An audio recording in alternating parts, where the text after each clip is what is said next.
Hello, welcome to Friday Night Live. Today, we're going to talk about goal setting. By the way, I just want to say thank you again for your letters and writing in and your comments and just being a part of our family. We really, really love that.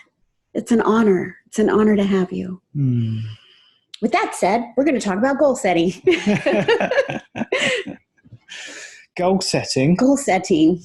Well, as it's January, a lot of people want to set goals, New Year's resolutions. So we thought we'll kind of talk about that, but give it a different perspective. So just as a big disclaimer before we begin, there's nothing wrong at all. In fact, it's great to set goals, to imagine a different now, to imagine a different life, where you live, what you do, how much you earn, who you hang out with. There's nothing wrong with that at all. That's what I mean by goal setting, being able to envisage something different from now to have a nicer now then. Or envision for Americans. Yeah. But what can innocently happen, and boy, did this happen to me a lot because I was and still am an avid goal setter, is that we place our sense of well-being or peace or enjoyment on having to do something or achieve something or get somewhere to feel okay. It's a bit like a trek. You know, you walk 10 miles and when I'm at mile 10, then I'll feel happy because I'm there. But we bring that into life. When I've moved house, I'll feel happy. When I'm in my new job, I'll feel happy. When the kids are older, I'll feel happy. When I've achieved this thing, I'll be happy. When I've lost weight, I'll be happy, etc., etc., etc. And what happens, we're constantly living in the thinking of this future occurrence. Now, we're not living in that occurrence. We're living in the dissatisfaction with not having achieved it, or the dissatisfaction we're not okay with now just as it is. So what happens, we go from this moment to this moment to this moment to this moment, fairly dissatisfied until this thing happens there. Now that thing may not even happen, or if it does happen, it may be this fleeting burst of happiness, but then it's just kind of like gone. And then you set yourself on something else. So we live in the future. So with goal setting, what we really wanted to say was that there's a saying that says it's good to have an end to journey towards, but in the end, it's the journey. What would happen if we're just okay now for no reason while we set about walking towards our goals? That's beautiful.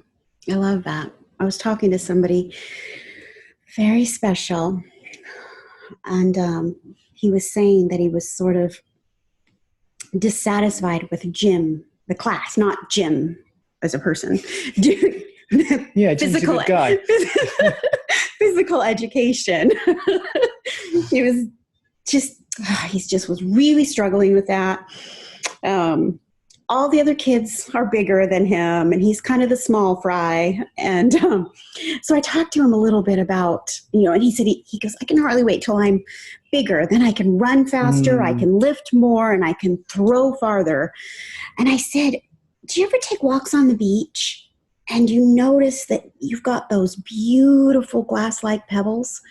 Well, they didn't just appear that way. It was the grittiness of the sand and the power of the water and the constant evolution, bit by bit, that birthed the smooth glass-like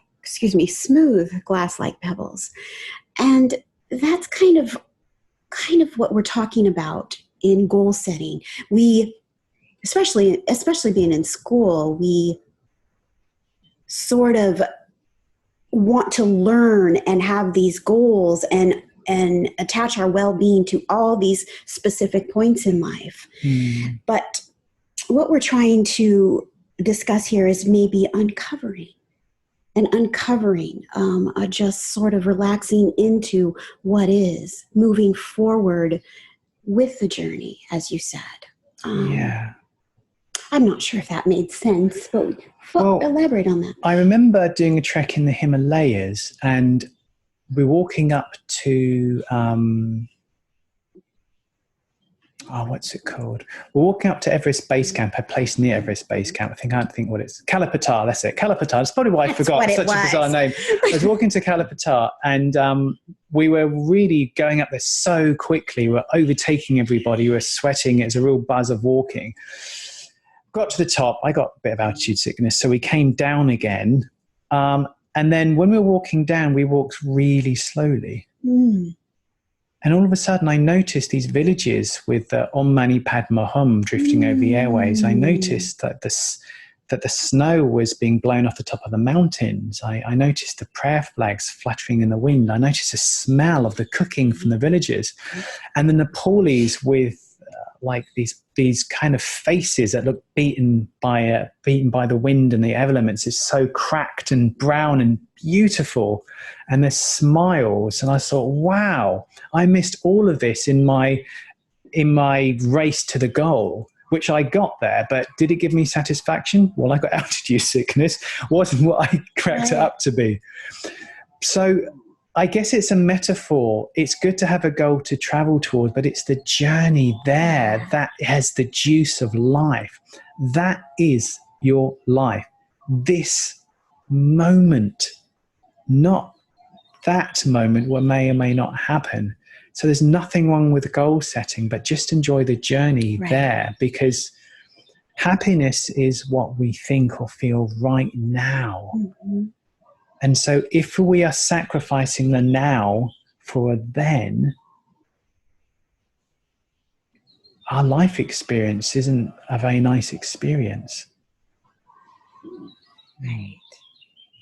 That was a beautiful story. I felt like I was there. It's beautiful. Mm-hmm. And I love how you came down the mountain and noticed everything that you had missed going up. Mm-hmm. In our race to get to the goal, we miss the journey of life. Right. You can drive really quickly along the motorway and you can get there quicker, but you actually miss the view. So let's just relax and walk towards our goals with our eyes open, because along the journey, it can guide you off in a different tangent. The tangent that is more you, but you can miss it if you're going too quickly. So goal set away, but not at the present of the now. Right. Mm-hmm. Cool. All right. Thank you so much for watching. Bye. Bye. At the present of the now? Did I say that? Yeah. You mean, I think sacrificing the now. Oh.